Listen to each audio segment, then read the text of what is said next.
Blog Talk Radio.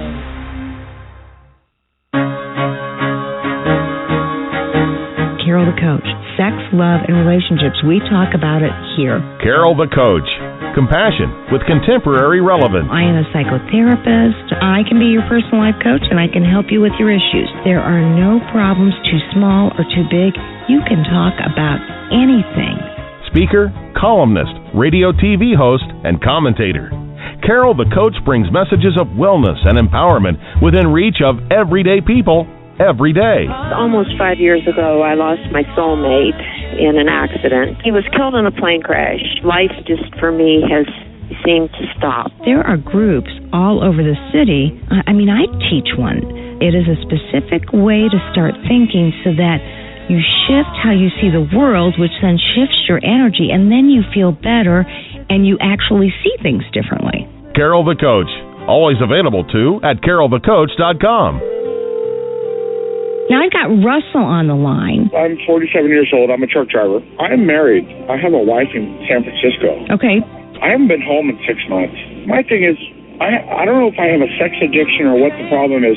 Why do I want what I can't have? And as soon as I can have it, I don't want it anymore. You're right on target when you say, I don't know if I have a sexual addiction. Well, guess what? Yes, you do. And you know what? That's my specialty, Russell, so you're at the right place. Continue. I meet women online, and I'm in a different part of the country. I travel all 48 states, so I love sex. I hear self-esteem issues. You never felt good enough, and you didn't feel like you were getting what you should have then, and you're reenacting that now. Do you want to change that about yourself?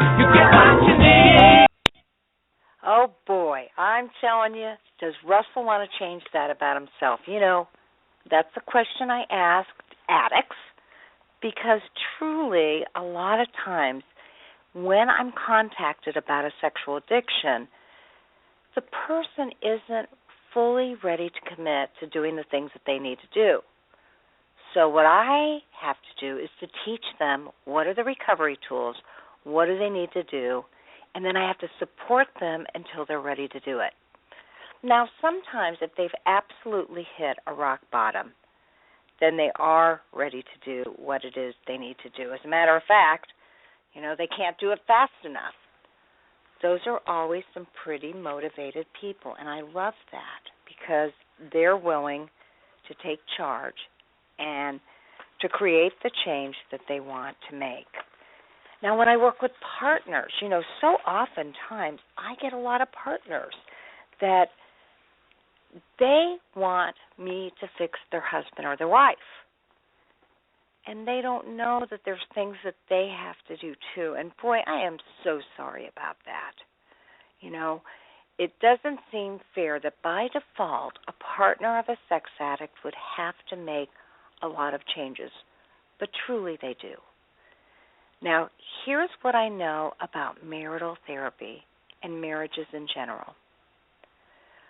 When you have somebody who has a significant problem, if you choose to stay with that person, you have to work almost as hard on yourself to be healthy enough to partner up with them and manage all the changes that they're going to need to go through. And again, I'll be the first to admit it's not really fair. But here's my promise, that whether you be the addict or the partner, when you make the choice to 100% change yourself and better yourself by going to meetings and doing spiritual readings and inspirational readings, when you're willing to look at gratitude and what's working as opposed to what isn't, when you are willing to do the necessary readings to take care of yourself, to fellowship with people who have been through what you've been through, to go through counseling. I know, as laborious as all that sounds, I got to promise you that it will make a huge difference in your life. And you will be way better than you were before you had the addiction or were married to a person that had the addiction. That's my promise to you. So trust me here. This process is going to make you a better person no matter whether you're the addict or the partner. Again, I so understand that it can feel overwhelming, but I'm telling you, it is so worth it to go about the recovery program that you need. And believe it or not, partners have recovery programs too, because you've been so traumatized by what your husband or wife has gone through that you need to seek the help that you so readily deserve. Now, tonight, I have a fascinating guest. Kate Morgan is coming on, and she talks about the fact that, sex addiction invaded her life almost 20 years ago when her husband's secret life was exposed after 10 years of marriage. I would have to say that's probably one of the toughest things the partners tell me. They say, I thought I knew this person. I thought I knew our marriage. I feel so betrayed, not only by the person, but by myself, because I believed in something that I know that I can't believe in anymore. So Kate's going to be talking about, what her disclosure, the disclosure of what he was doing, what kind of chaos that turned into for her. And she's going to talk about the heartbreak and the disbelief that she experienced until she got recovery, and then the calming peace that she had never experienced in her life came to her. And she is a coach. Anybody who knows me knows that I'm a CSAT. I'm a certified sexual addictions therapist, and I'm a psychotherapist. I treat all kinds of problems. That's why in the intro you heard me say that I run an anxiety group. Well, I do run anxiety groups and women's groups and sexual addiction groups and anger management groups and self-esteem groups. I love group work. Well, Kate is a coach, and I'm a coach. And she wrote this incredible book called Coming Through with Grace. It was published almost 11 years ago. And it helped her to create her coaching business. So she encourages men and women around the world as they navigate this very difficult time. And, what I know to be true is when you can work with somebody who's had the experience, wow, it makes all the difference in the world. So I can't wait to talk with her. And she's going to talk about why she wrote the book and how she and her husband are doing, things that she literally had to do to heal. And does this ever end? And that can be the question. When you've worked really, really hard, it makes sense that the next thing you ask yourself is this ever going to end? Because initially it doesn't seem like it will. But I've had the beauty of watching people 1, 2, 3, 4, 5, 6, 7, 8 years into recovery. And, I see them from time to time as a check-in after they no longer really need my services, but I've become kind of an old friend. And they check in with me when they're feeling a little insecure about something or they want to run something by me. And, it's the beauty of this work that I get to see the success. It's a dark, dark place, but I'm telling you, anybody can recover when they work the program. So that's the good news. And, I want you all to go to my website, Sex Help with Carol the Coach. And on that website, I think probably what I'm most proud of is that my clients have contributed to the website, and they've written things that I've published on there, blogs, and they've given examples of fire drills. A fire drill is something that if you know that you're going to have tendencies to slip or relapse, you need to create an action plan that will stop that before it even gets started. And so I have people that have done that. They've written about fire drills, the inner circle, the 3 circles, what it was like to discover that their partner had a sexual addiction. So I'm really proud of that, as well as obviously I have a link to this show, and I have blogs that I've written for the Meadows and for ITAP, the International Institute of Trauma and Addiction Professionals, and I'm writing now for Gentle Path Press.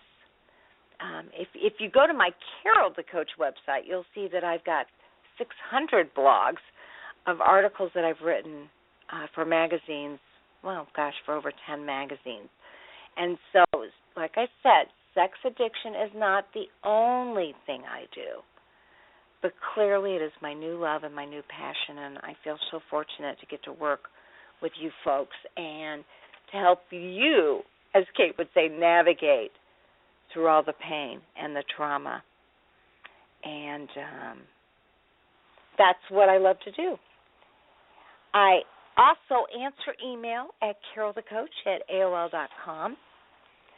And I did get an email recently who said, "Hi, Carol, I just got turned on to your podcast and have been listening to them for the last 2 weeks. I'm a recovering sex addict, and I feel like I've learned so much from you. I've been working the steps in SLAA and recently relapsed 3 weeks ago." Now, for anybody who's listening, SLAA is Sex and Love Addiction Anonymous. So she recently relapsed 3 weeks ago after being clean for 2 years. She was struggling with the loss and some other issues in her life. She says, "I was also doing other things in the background like watching porn. A friend at Sex Addicts Anonymous suggested I come there. I did. I related to it a lot. I was using men as objects because I was petrified to be in a committed relationship." Boy, she already knows a lot about herself. So she's giving me all that information. And she says, "There was a lot of denial. Both my parents are sex addicts. I grew up with sex, violence, rage, and a lot of porn. I always thought since no one physically touched me, it didn't affect me. But after listening to your podcast about trauma, I realized that's not true. I feel like since I suffered trauma, that stuff is deeply ingrained in me, and something can set me off really fast. I feel anger drives my disease even when I think it doesn't. I'm trying to learn what my triggers are, and I have to do the circle exercise. My question to you is, I think for some strange reason, when someone tells me I look beautiful, I go into a trance, then I want to start acting out. I'm straight, but this can happen when women say this to me too." She says, "I have insurance, but a lot of the sex doctors in New York don't take insurance, so I'm struggling to try to get back on the wagon. Any advice would be greatly appreciated." Well, so oftentimes when you suffer from sex and love addiction, you're really addicted to the affection. You're addicted to the attention that it brings you. That is what validates you. It's a trauma you experienced when you didn't get your needs met as a young child. And so I would tell you, we'll call you Annie. I'd tell you, Annie, that what you've got to do is work with a good certified sexual addictions therapist who does take insurance if you can't afford to pay out of pocket. And when you do that, you're going to be doing trauma work, and you're going to be doing work around neglect. And neglect is considered a little T trauma. It is just as traumatic as having been sexually abused or molested or physically abused. It really is something that you need to work on so that you don't look for people to externally validate you. That is so important, because oftentimes people do. And as long as you look for people who are going to physically validate you, externally validate you, I got to tell you, what will end up happening is that you'll never feel that incredible sense of self-esteem that you can accomplish on your own. And so that's why I say you've got to do the serious little trauma work and work on your self-esteem and validate yourself. Learn how to do that for yourself so that you aren't dependent on others. And then you'll find that you're not as addicted to sex and to loving relationships, affection, and attention. So feel free to contact me at carolthecoach@AOL.com if you have a question. I'm more than happy to read it on the air and answer the questions, because I know this is the only place on iTunes that you can go, subscribe to the show for free, and get information every week from the experts and from authors and from workshop professionals who train people all over the country, all over the world, to do this work. So tonight, as I indicated, I am going to be talking with Kate Morgan. Kate, welcome to the show. Thank you. Thanks for having me. Yes. Now, you wrote a book called Coming Through with Grace, and it was published in 2003, and it's really somewhat of a memoir about what you went through in your own life. Is that not correct? Yes, it is correct. Okay, and you're actually a coach, and you coach people through, just the chaos of sexual addiction. So tell me a little bit about why you decided to write your book. Well, this was back in 1996 when my story kind of unfolded. I was living an idyllic life with a great husband, 3 small children under the age of 5, and I had already been married about 10 years. I knew something was wrong, but I could not have pinpointed what was wrong at all. And in a series of very short conversation with my husband one night, I discovered that he had been having an affair. Right away, I believed it was about me, so I took the blame and thought, I've been a horrible wife. I need to pull my life back together. And a few days later, the real story came tumbling out that he was having affairs for the entire length of our 10-year marriage. And, of course, later he was diagnosed as a sex addict. So in 1996, this was not heard of, not to my knowledge. And I felt like I tried to reach out to find resources, any information I can find on the subject, because I found myself in such a bizarre story all of a sudden in a very unfamiliar world. And I found that there were only a few books. So I decided, not right away, but a few years later, to write my own. But it just began as a series of, I just had to write constantly about every emotion that was tumbling out of me in that first 6 months. It was over the top. It was more than I could handle. It was extremely overwhelming. But eventually, those notes became a book. Well, it's kind of like you identified the need. You knew what you needed and you weren't getting, and you decided to go ahead and provide that service to other people so that they wouldn't feel as alone as you did, huh?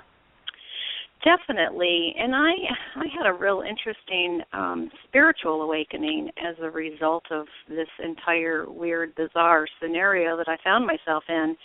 And right away, in the moment of profound grief, I was also feeling incredibly hopeful for the first time in a long time, and I did not understand where that was coming from. And I heard, you're going to heal this fast and then share what you learn with others. And I had no idea what that meant. But 2 years later, when I started writing my book, I was like, this is what that meant. And within 2 years, I was already on a really strong healing journey. I was in 12-step recovery. I was doing everything possible to understand how I found myself in that kind of a marriage. And I've done a lot of tough work, and I just invite everybody else to do the tough work, because that's what it's going to take. But there's a light at the end of the tunnel. I know. It is so much work, and yet here it is. You've written Coming Through with Grace, and then you subtitle it with An Unusual Love Story. So can you share a little bit about why you subtitled it that way? Sure. The entire length of my marriage, I wasn't sure I even liked being married. I knew that I was married to a good guy. He was a professional. He was handsome. He was kind. He was great with the kids. He was wonderful with me. But something inside of me just wasn't settled at all. I knew something was horribly wrong. But in this crazy warped story, I believe I discovered what love was all about. And it was about loving him enough to let him go because he never could get help. He never did sustain recovery that he tried to do. So I was able to just say, I love you, but you have to go. And then loving myself enough to know that I was worthy of a different life with 3 small children and a single mom and something very unfamiliar to me. And then loving God enough to say, all right, there's a new plan that's already in front of me. Let's go for it. So in this crazy story, I learned what love really is, which doesn't make sense, and yet it makes perfect sense. Wow. Okay, so you were able to figure that out, and my goodness, that is a love story because you loved him enough to let him go and to respect the fact that he wasn't going to take care of himself in the same way that you were willing to do it. And, you know, at the beginning of my show, I talked about the fact that partners so oftentimes are resentful that they would even begin to have to do the work because they think, why should I have to do the work? It's my husband that's the mess, not me. So did you share any of those feelings when you first found out about his addiction? Oh, definitely. In fact, I read a book about codependency probably in that first month, and I handed the book to him and said, this book's all about you, which, of course, I later learned was really all about me. But I was not happy about the fact that he had the problem and I had responsibility in it. But now I see it, or quickly thereafter I saw it as a co-created dance. We had this dance that we did together, and it was based on addiction, co-addiction, addiction, co-addiction. And they're in tandem, and they go together, and there's not one without the other. I did not know that at the time. I had no idea. I did not understand any of that terminology. But when I read more about it, I read a lot of Patrick Carnes and Douglas Wise and Melody Beatty. And Pia Melody, too, I'm sure. And Pia Melody, yes. Those are my my go-to healers. I took this and went running with it because I found myself in such an odd story, and I needed to know how I got there. And I wanted to heal it, and I did. And you can, too. Anybody can. This is healable. Well, you know, you mentioned that terminology like co-sex addict, and share with our listening audience, we may not have, there are some people that are just figuring this out, and they're at the beginning stages of doing the exploration to determine, do they have a problem? Does their husband have a problem? So explain some of the terminology there. Well, I am a very independent woman, always was, self-sufficient. I was a nurse. I took care of the kids. I did not feel dependent on my husband until things were rocky. And when things were rocky, I turned to him, and he always said, we're great. Things are fine. When my insides were screaming at me that something was wrong. So I didn't listen to my intuition. I did not listen to my insides. I instead thought, well, he thinks we're okay, so we must be okay. So that is a part of codependency right there, is that I was not listening to my own reality. I was listening to his. And he was getting away with whatever he wanted to because he was able to convince me we were fine, when in fact we were not. Well, that makes sense. And then what's your terminology for a partner? Do you refer to yourself as a co-sex addict or a co-addict, or what do you call yourself? Well, I'm not sure I actively do that today, but certainly in the first few months and years as we were going through this healing process very, very deeply back then, sure, I could identify as a co-sex addict because my dance was definitely right after his. He would take a move, I'd take a move. He would, I looked to him for a reality checkup instead of believing that what I knew was correct was valid. I didn't believe in myself enough to know that My intuition was strong, that I knew what I was talking about. I knew what I felt. I knew what I saw, because I allowed everybody else to talk me out of that, out of my own reality. And that's the huge indicator of codependency and co-sex addiction. Well, absolutely. If you don't mind, share a little bit about your story. How did you discover that he was a sex addict? Like I mentioned earlier, we were married 10 years. He came home one day. He was always punctual. There was never anything in my home that indicated that there was an issue going on. There was no pornography. He did not flirt. He did not talk about women. He didn't have any of the indicators that I would think would indicate sex addiction. Mm-hmm. But he was a little timid. He was a little dependent on me. He needed my affections, my touch, my just being by me all the time. So I kind of felt like I had not just 3 children, but 4. Mm-hmm. So one day when he came home, I knew that something was up, and he was pacing around the house, and he would not take his coat off, and I asked him what was wrong, and he didn't answer, and out of my mouth tumbled, "Have you had an affair?" Now, where that came from, I don't know, because we hadn't talked about it before, and I never felt like anything was wrong before. I never felt like he would have an affair. I thought he was incredibly loyal, so for me to even think that was a little unfathomable. But again, denial starts to leak, and apparently my denial was leaking, and my intuition was speaking when it said, "Have you had an affair?" He did not answer me, but he didn't defend himself either, and my insides knew I was right. And at that moment, I began to listen to myself. And over the next few days, I thought I was the problem. I'm just a bitchy wife. I just am too controlling. I just am not happy and satisfied with this great guy. So that was about 3 to 4 days worth, and then a letter arrived in the mail, and it was from, to this day I don't know who it was from, but it was from one of his coworkers, and it said, "This is what your husband's been doing."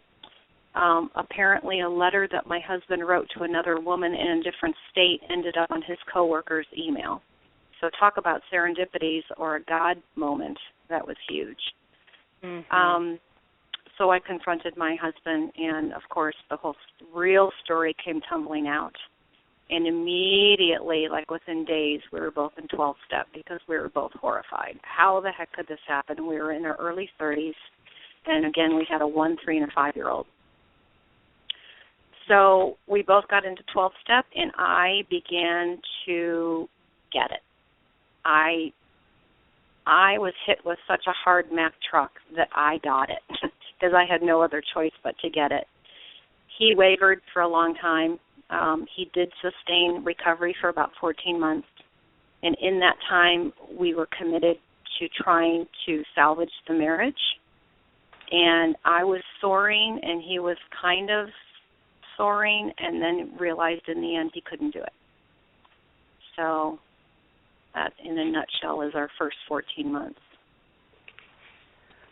Well, I'm curious because obviously, you had some sort of nudging feeling, and for you to ask him that, and then when he didn't initially deny it, that was definitely some validation that you might be right, mm-hmm. and then to get that letter on top of it.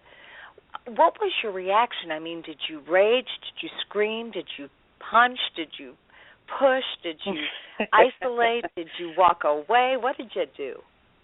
When I understood that it was just one affair, I was like, oh my gosh, how can this happen? But immediately I took the blame. I'm so sorry. What have I done? What can I do better?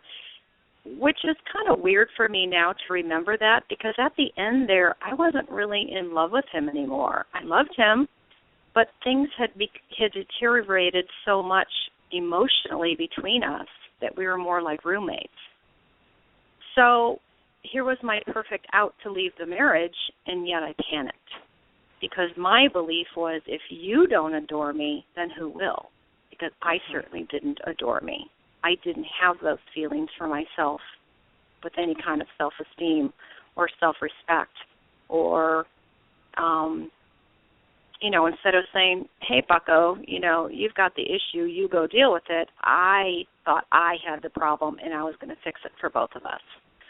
Well, I know when you described yourself, you described him as being, handsome and intelligent and professional. And how would you have described yourself before all this came down? Oh, kind of the same way. I was, independent, self-sufficient. I was a pediatric nurse. I was very capable and confident. But as far as my interior self-esteem, I needed him to tell me he loved me, to tell me that I was good enough, to show me that I was a proper wife. But I also knew I was not being a proper wife just because I was restless and upset and irritated a lot, because there is the co-created relationship right there. I knew something was wrong, but I couldn't articulate it.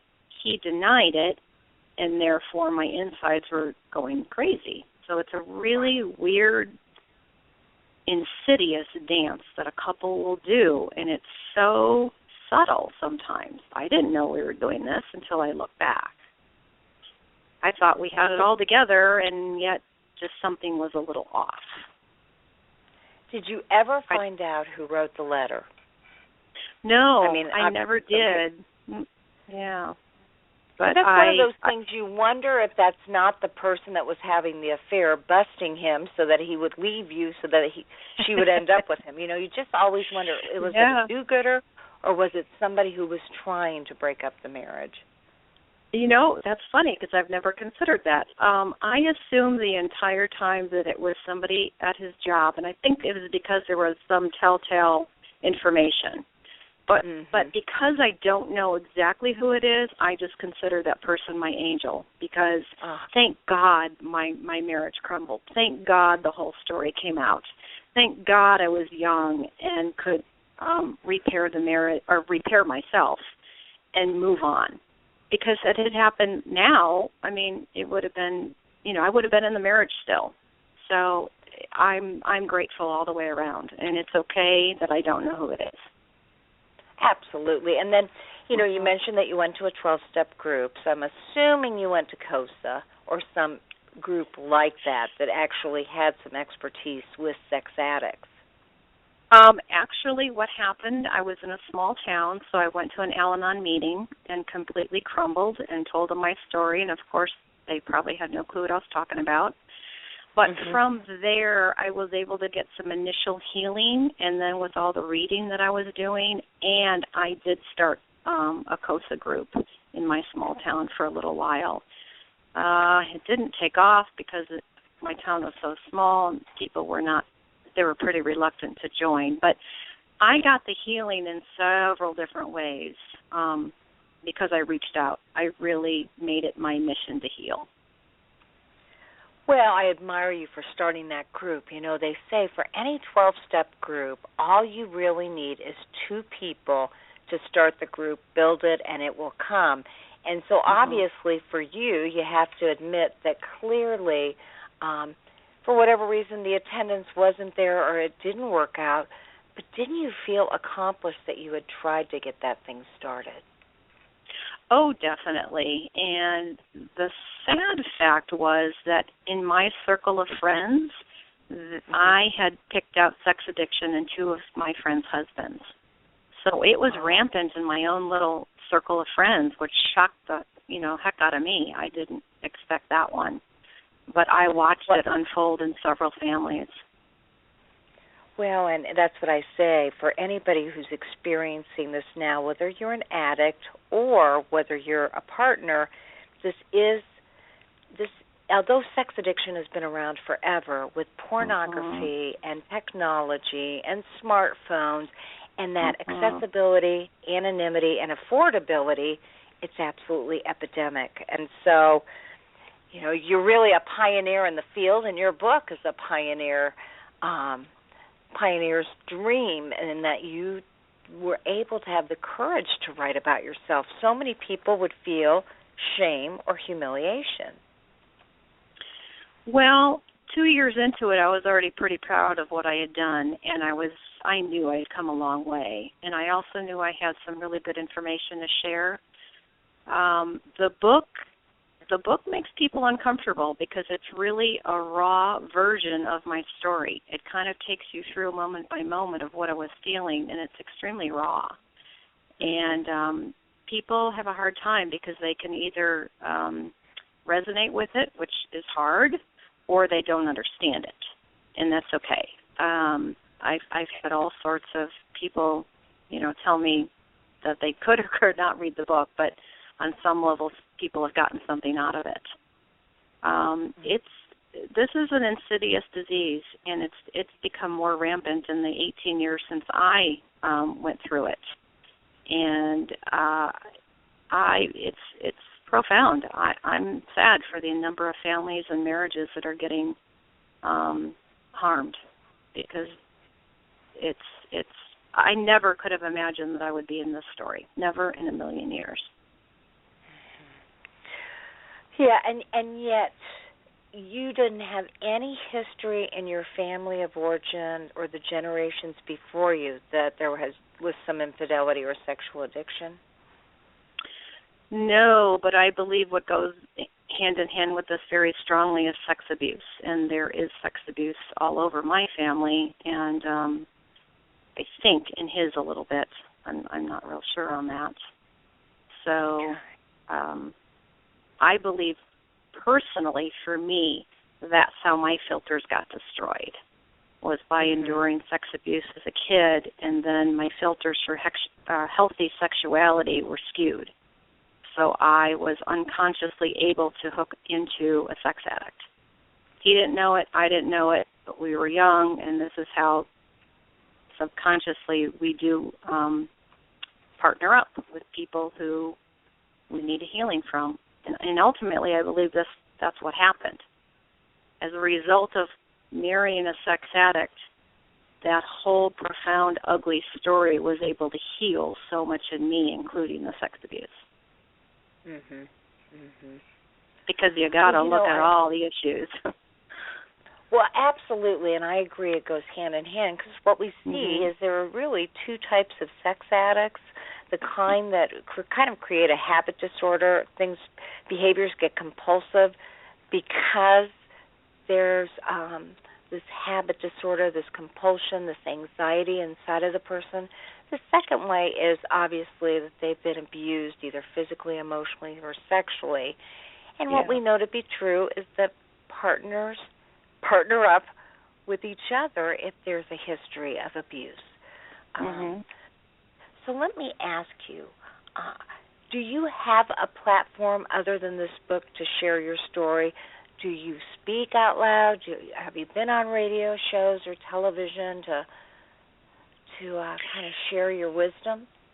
I do radio shows. I've also done a number of book signings, and I am on the West Coast, so I do that here. And I have a website where I do all my coaching from, and those are about the... Go ahead and tell us your website.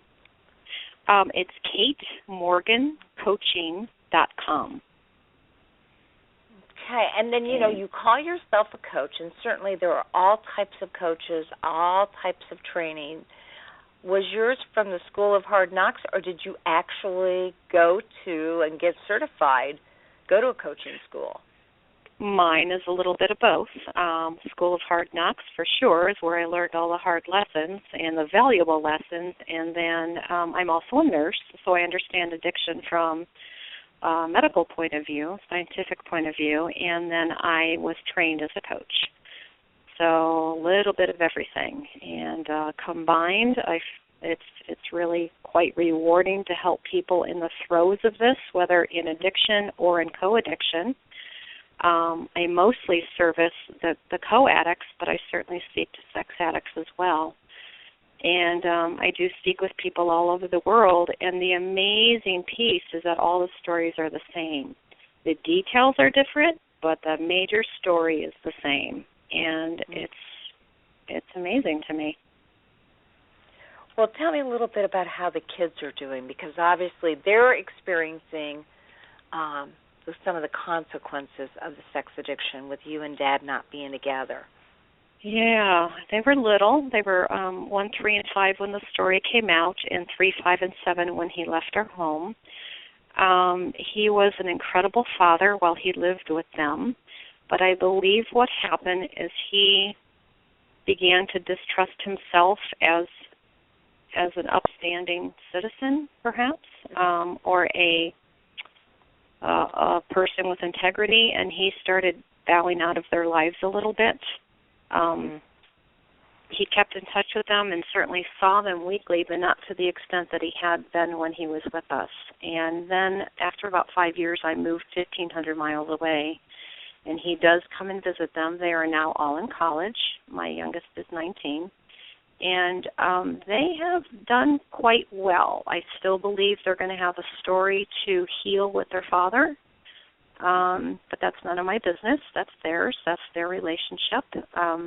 They love each other. They care for each other. They talk to each other. They have good relationships. But I'm sure they may have questions down the line, and that's for them to kind of figure out. And if they need to ask anything of me, they know I'm here. I have never badmouthed their dad or anything. He is their father, and that's a very important relationship that they have. Well, I can really hear that, the boundary work that you've done. I mean, clearly, you were so enmeshed with your husband at the time of discovering the sexual addiction, and to be able to have that faith that the kids will be able to figure things out, and the relationship is what it is, and it has the potentiality of getting better. That speaks very highly to the work that you've done. Like I said, it's a lot of work, but it's so worth it. Every step of this has been so rewarding, even if it's been excruciating as well.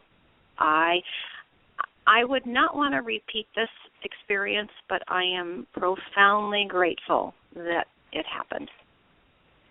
Well, would you say that as a result of everything you've gone through, that you are better for it and a wiser person? Absolutely. I knew that I was strong and courageous. I just didn't know how much I was a strong and courageous person. I have been single parenting my children since then. I have not partnered up with anybody.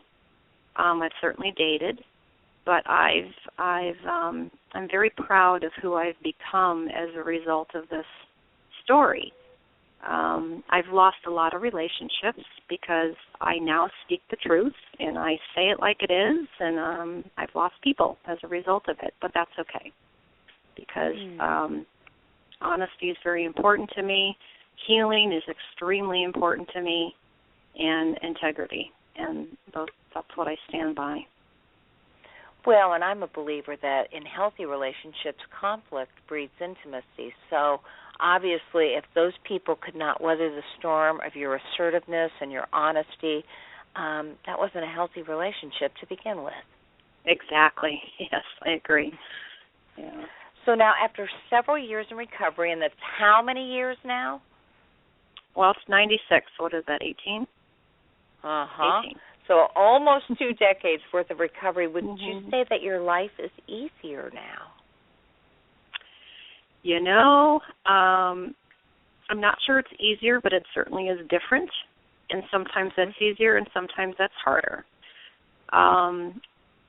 I assumed that when I was well, after 5 years and I was living this great life and being a single parent and feeling very accomplished and very recovered, another episode hit my life and I caved a little bit. And it took me some time to get out of that. So there are, recoveries like life. You go up and you go down, and there are pitfalls, and there's some great mountains to climb, and it's different. I think the difference is I now have tools that I can grab hold of much faster, that I can pick myself up or do something different, make a new choice. I have plenty of tools and plenty of experience to now help me along those rocky paths. So that's what's different, and that's what's valuable. Because life doesn't stop being life, and life can be hard sometimes. Oh, 100%. And, you know, I really admire the fact that you're right. It's not necessarily what life deals us, but it's how we work with it. And you've got the recovery tools. And so I just kind of want to go over those recovery tools real quick. It's something that I talk about a lot on the show. So I just, you know, obviously you did do a group, a 12-step group for a little bit, started one. And did you seek a certified sexual addictions therapist? No, I don't believe I had one. I had somebody who understood abuse, but I don't believe she was, a certified sexual addiction therapist.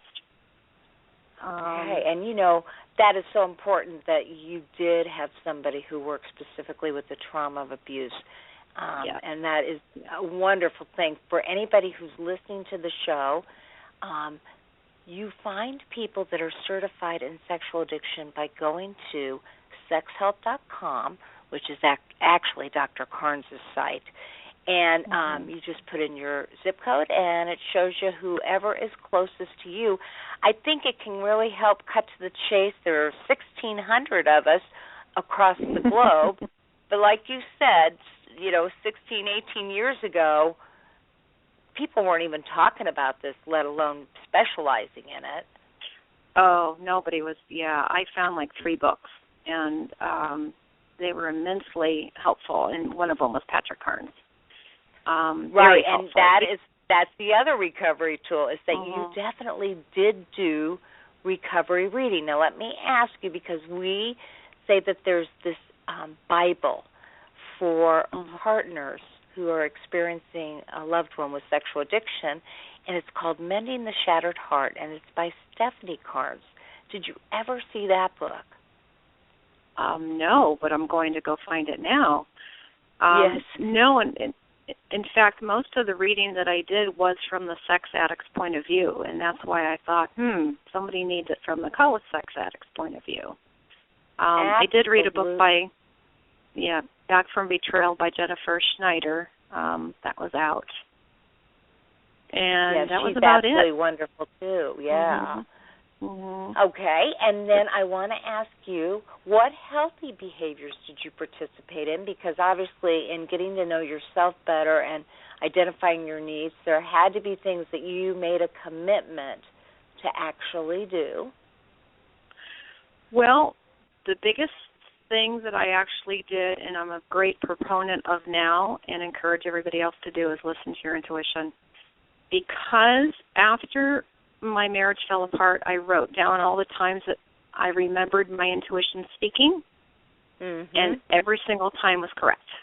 Everything that my intuition said actually happened. So that validated and confirmed that mine was pretty darn keen, so I can trust it. So I am a big believer in listening to that little small voice that's trying to get noticed.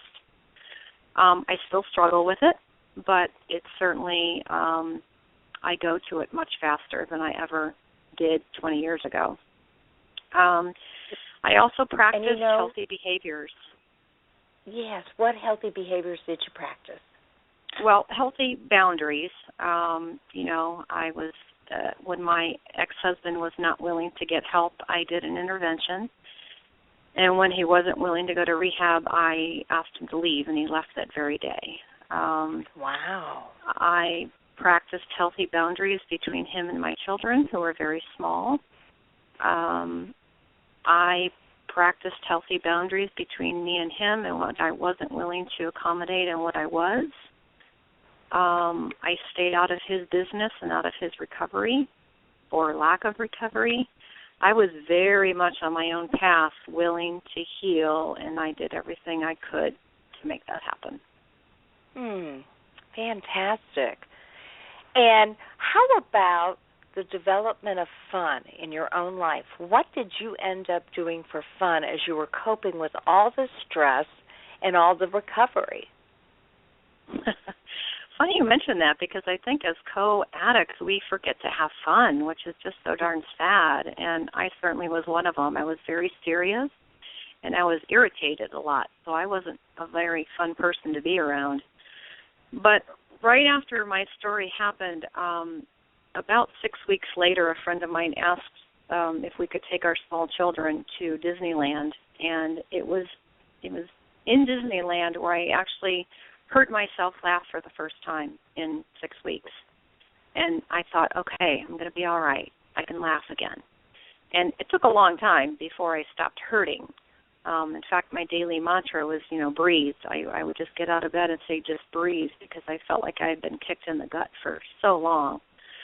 But I was able to add a lot of fun to my life. I started taking advantage of situations or fun more than I had before, because I was so serious and so money conscious that we couldn't, we did a lot of fun, but I also put the kibosh on a lot of fun. So I started taking myself out for a weekly dinner date. My children were being cared for by a babysitter, and it was a non-negotiable date for me alone. And that's when I started writing my book and started taking myself out to places by myself. I started traveling more. And to this day, fun is a huge, huge thing in my life. I make sure that I'm well taken care of and that self-care is put into place, because if you don't have self-care, you can't care for others. Oh, absolutely. And right now I'm talking with Katie Morgan, and Katie wrote the book Coming Through with Grace, and it was subtitled An Unusual Love Story, written in 2003, at least published in 2003, and you can find out more about that book by going to www.katemorgancoaching.com. And if my listeners would like to work specifically with you, do you do that via Skype, phone, or in person? I do that via phone, and if it happens to be in the state of Washington or nearby, I can certainly do it in person, but it's mostly done on the phone, and very easy. My number's written all over my website, my email's on the website, very, very easy to get in touch with me. And it's easy to set up the session. Or I just want to remind our listeners that they can contact you at katemorgangrace@gmail.com. That is her email if you want more information about her after you look at her website, www.katemorgancoaching.com, and that is MORGAN coaching.com. And so now, do you take credit cards, checks, cash? How do you do that, Katie? I do. It's very easy on my website. Everything's done through PayPal. So just, there's a complimentary call where anybody can call me, and it's about a 20 to 30-minute call to find out if coaching is a good fit for both of us, and if I am a good fit for each client, and that's free. And then based on that, you'll be directed back to the website to choose a session. And it's all very easy. It's all PayPal, credit card. If that's not a possibility for a client, they can certainly pay me in check. And that's just, we do that through email or through contact on the phone. That's very easily done. Totally makes sense. Okay, so I would encourage listeners to go to her website. Again, that's katemorgancoaching.com. And, they can get your book through Amazon. Can they get it through the website? They can get it through the website. I've got a home inventory, so you'll get it probably faster by going through my website, because I can mail it out tomorrow morning or whenever. Otherwise, there's also a Kindle version, and also, you can get through Amazon. So several ways, and those are all listed. Well, you've certainly offered my listeners a lot of hope, and that's, her main message is that she wants you to know that you can heal from this, but it doesn't happen overnight. But one day you'll be crying, and the next minute you'll find yourself laughing, and that you'll see that your grief has gotten better and better and better over time. So I think that is a wonderful, hopeful message for people that are in such deep pain. They wonder if they'll ever be rid of the excruciating feelings that they're having right now. I thought for sure that I would be going to my deathbed with that excruciating grief. And the day that I realized that I actually woke up one morning and realized it's over. Yay, it's over. I'm not in that excruciating grief anymore. And that was about 20 months after it all started. And that varies, so don't get worried. It varies from person to person. But I was shocked. And now I talk about the story through laughter, through, it's a very matter-of-fact story. It doesn't affect me anymore. I thank God for the story. I feel grateful. My life has changed in so many ways. And it's just a story that happened to me a long time ago. It's not a big deal. Well, you can hear that, you've definitely created a life of your own. I'm sure there are plenty of women listening going, I want what she has. So I so appreciate you sharing this valuable information. And sure. Before we end the call, I just want to ask you, is there anything else you'd like to add?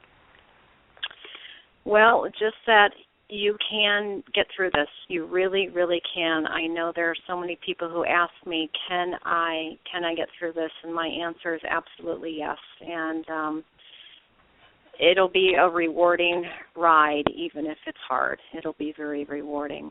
So take advantage of that. Well, and I think it's so inspirational that you share with people that they really should trust their gut. I'm a big proponent of saying that women especially operate from what they think, how they feel, and what they know, and that's using their head, their heart, and their gut. And oftentimes their head, what they actually think, and their gut coincide. It may be the heart, their emotions that take them away from what's really going on. But truly, when in doubt, go with your gut. You just can't go wrong with that.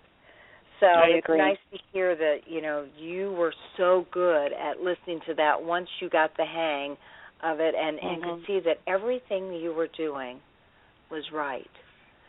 Correct. You write this blog, Moving On, to encourage people how to move on. And you're available to speak if people would like to contact you. So I just thank you so much. And the next time you write a book, let us know, and we'd love to talk with you again. Great. Thank you so much, Carol. I appreciate your time. This was fun. All right. You take care. All right. Thank you. Bye-bye. So that was Kate Morgan, and obviously she had a lot to offer all of you. And if you're an addict, I think she gave you a good sense of, what a partner can experience. Although I have to tell you, I think she's coping with it a little bit better than the average. So if you're a partner and you're hearing it and you may be thinking, I'll never be like that. Well, you will with time, but obviously she's an excellent role model. And I really did just take a look at her website, and it's amazing. She answers common questions like, how'd you get there? Will the gut-wrenching agony of betrayal ever go away? Can you be happy again? Should you stay or leave the addict? Most of the partners I work with, they want to stay. So then the question becomes, what do I do? What do I need to do to be able to stay and not be as devastated? And if one decides to go, then of course that next question is, will I ever find a healthy relationship? And of course you will, but that means you have to work on you. So I will not be around next week. I'm taking a little break, but I'm going to have an excellent repeat of a previous show. So if you haven't had a chance to listen to all 80 or 90 shows, I'd encourage you to download that show and take a listen. And as I say at the end of every show, there will only be one of you at all time. So I really want you fearlessly to have the courage to be yourself. And we'll talk soon. I'll see you in 2 weeks. And feel free again to email me at carolthecoach@AOL.com or go to my website, Sex Help with Carol the Coach. You have a great week.